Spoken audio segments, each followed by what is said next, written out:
Hi, welcome to my car, my home, my life.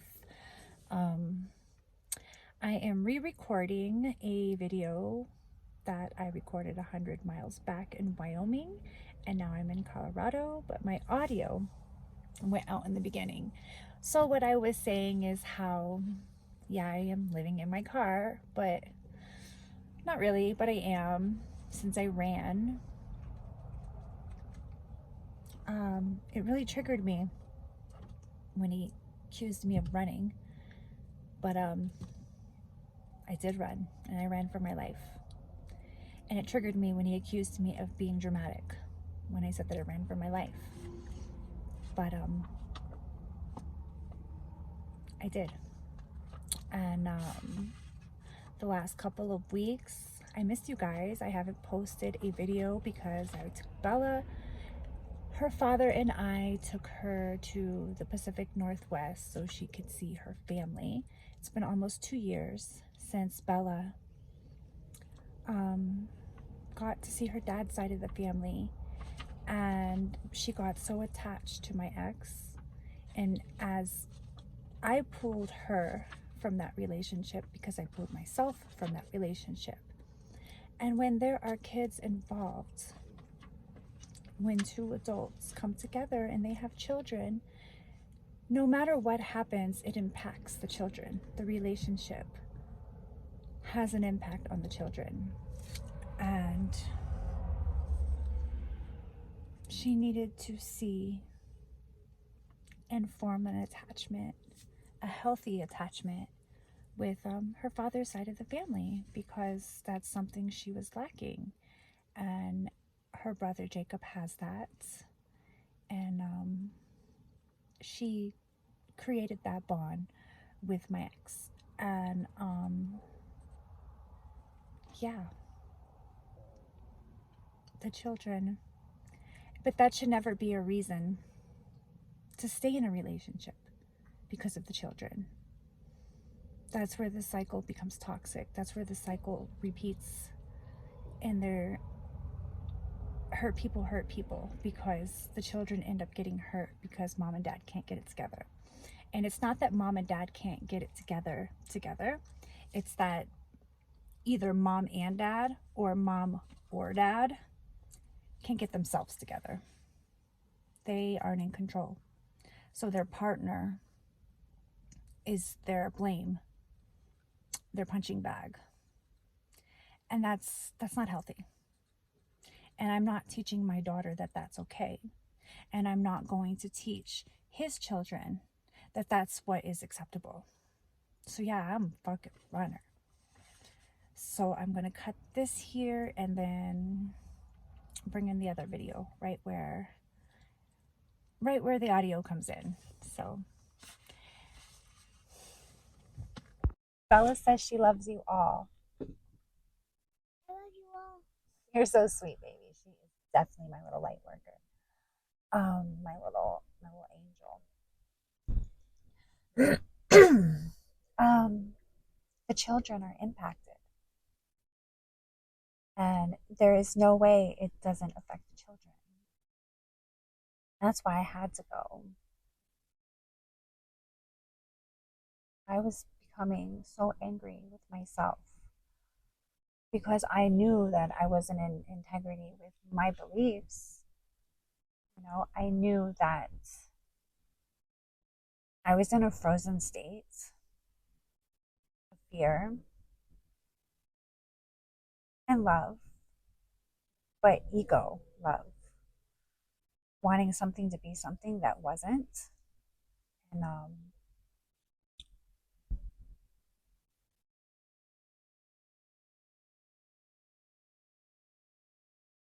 it's to be an empath and to feel so deeply. You can very easily get yourself in a situation that it's not healthy for you. And I'm not going to use stereotypical labels for anybody or blame for anybody.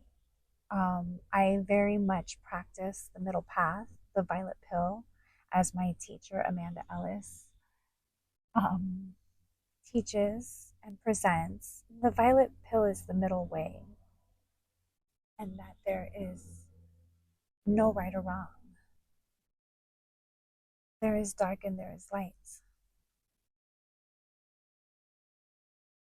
in everything.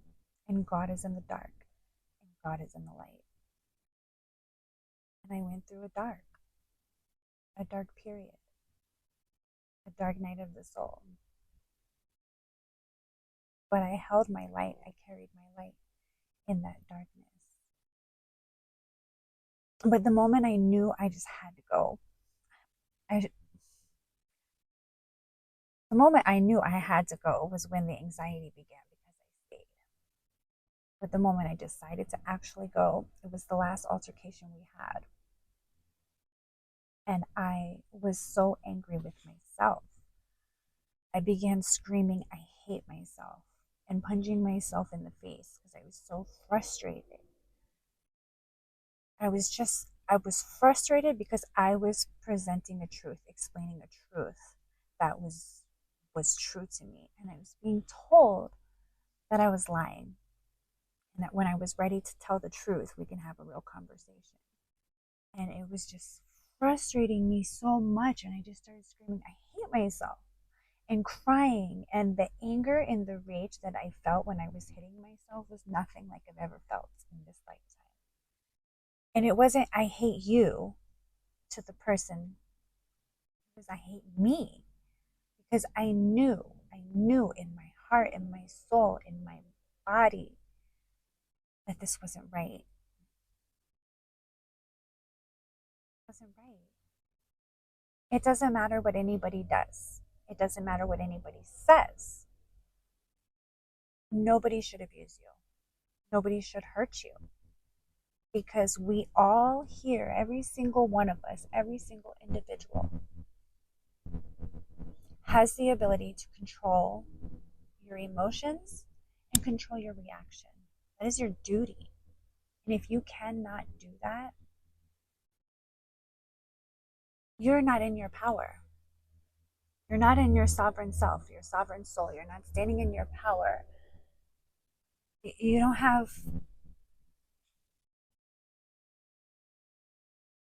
you're being reactive. When you're being reactive, you're a victim. You, the reactive person who is not in control of your emotions, is a victim to your emotions. And when you react, you're abusive, point blank. And I am not speaking to one person here. This is a collective message. This is a channeled message that came through yesterday, and I did not act on it. I processed it. Open highway Bible, when you're driving and the music is playing and every single song is hitting and resonating, feeling it, and then the aha moments come and then the waterfalls. The release. That was yesterday. But today it came back as you need to talk about this. You need to talk about it. Not to blame anybody. Not to blame anybody, because had I not gone through this, I wouldn't be here now with this realization. I would still be seeking, searching for wisdom that I had right here inside, but I needed that experience to bring that wisdom to the core, to bring it out, to open it up and set it free.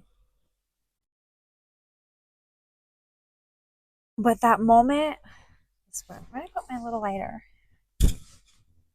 That's enough Palo Santo. Palo Santo is holy wood, in case you're wondering what I'm burning in my car.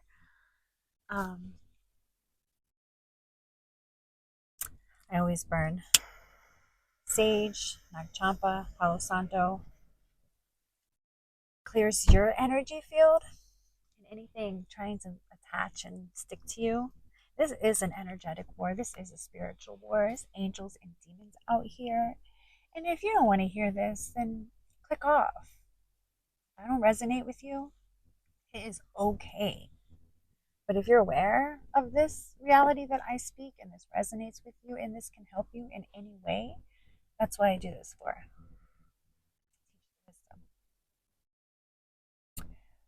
Teach the wisdom. My path. And the wisdom is love. So the moment that I realized that I have to go, it was after I'm looking in the mirror and I have a black eye and my face is swollen and I don't give a fuck. I felt nothing. I feel no pain. I'm just looking at myself. And his son comes in. Candace, are you crying? No, everything's okay. Out in a minute. Now I'm gaslighting. And this cycle will repeat. I didn't come here to repeat the cycle. I'm here to break the cycle. Yes, Candace was crying. Because nobody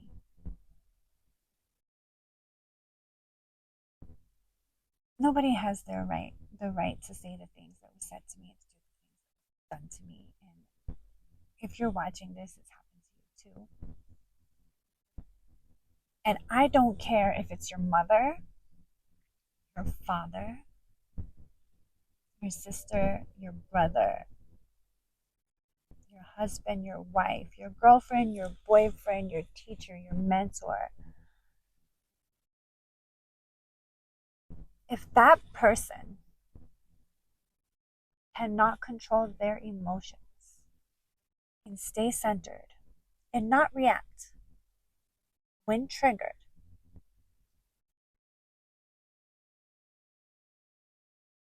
I'm not talking to that person. That's their demons, their triggers, their fears, the energy stored, trauma. They are possessed. 11:11 on my clock.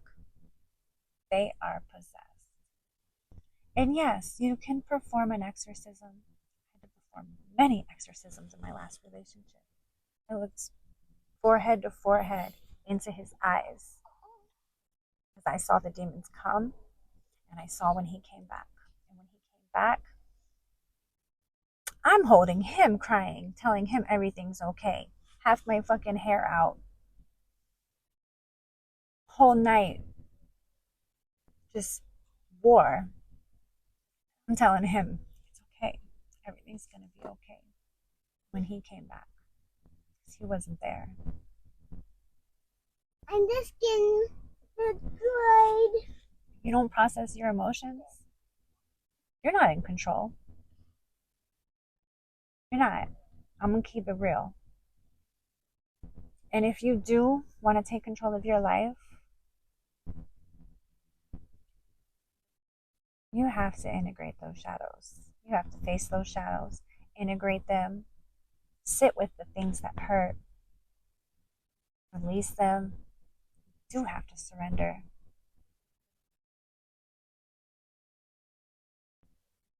Forgive yourself.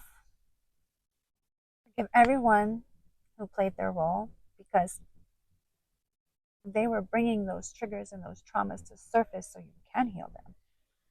They did their job. They did their job. I had an aha moment yesterday. I was driving and I was like, he reaches out to me. I'm practicing no contact, but he reaches out to me through text apps and new numbers. And I stopped responding because I am trying to heal.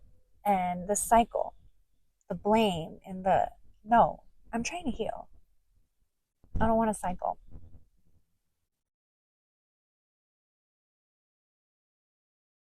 But I went through the whole remembrance of like all of it. And I finally felt the anger. See, when I went to Joshua Tree, my mentor, one of my mentors, Bill, a mountain man, um, he told me I gotta feel the anger. And I was like, I'm not angry. I've been sad, but I haven't been angry. Yesterday I felt the anger. Like, fucking, how fucking dare you? How dare you want me to live in hell and label it as loyalty when I've given you the keys to heaven? You threw them the fuck away and dragged me by my hair to hell. How fucking dare you? So, yeah, I felt the anger. And it felt good. And I choose to live in heaven. It's not all love and light. The path to Zion, a lot of rocks.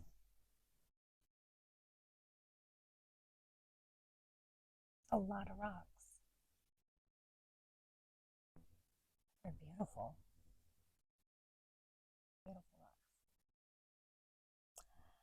So I'm gonna leave that short and sweet. I gotta get her buckled back up, and I'm going to pick up my baby sister in Denver, and then I'm going to Boston, and I get to get my Jacob. I don't want to be my sister. No. She's so stubborn.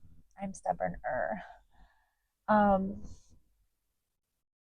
Pick up my baby, and then summer fun.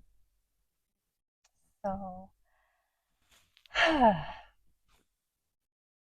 whatever you're healing, whatever you're going through, hope this helps.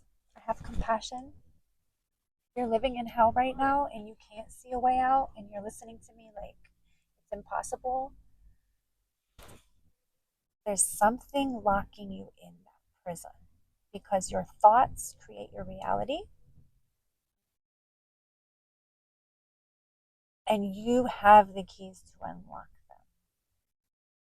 Okay? So I have compassion for you if you're living in hell right now and life feels like hell. You already know. Oh, I got one of these suicide prevention sweaters. I love it. I love it. I already got paint on it, so it is now officially my mural sweater. But it is what it is. I love you all. Have a beautiful day.